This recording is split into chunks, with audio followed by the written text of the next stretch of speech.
మరి ఇటువంటి నాయకులు అరుదుగా పుడతా ఉంటారు. అటువంటి పుట్టిన నాయకుల్లో బాబు జగజ్జీవన్ రావు గారిది ఒక ప్రత్యేకమైన స్థానం.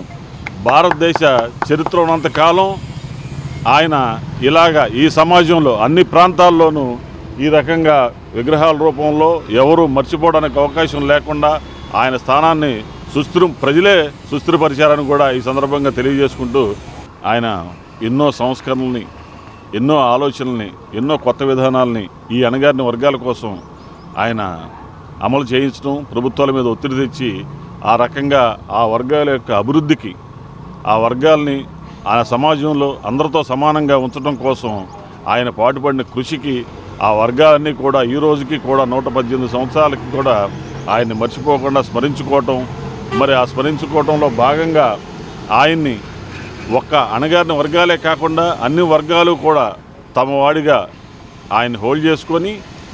ఆయన వర్ధంతిని, జయంతిని ఈ రకంగా భారతదేశ వ్యాప్తంగా కూడా జరుపుకోవడం కూడా మనందరికీ ఎంతో ఆనందదాయకం. దళిత వర్గాల నుంచి భారతదేశం ఉప ప్రధాని స్థాయికి ఎదిగిన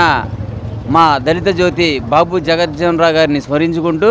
ఆ మహనీయుడిని అడుగుజాడలు నడుస్తూ వారి ఆశయాలను కొనసాగించే విధంగా, అదేవిధంగా బాబాసాహెబ్ డాక్టర్ బిఆర్ అంబేద్కర్ గారి ఆశయాలను కూడా ముందుకు తీసుకెళ్తూ ఆ మహనీయులను అడుగుజాడలు నడుస్తూ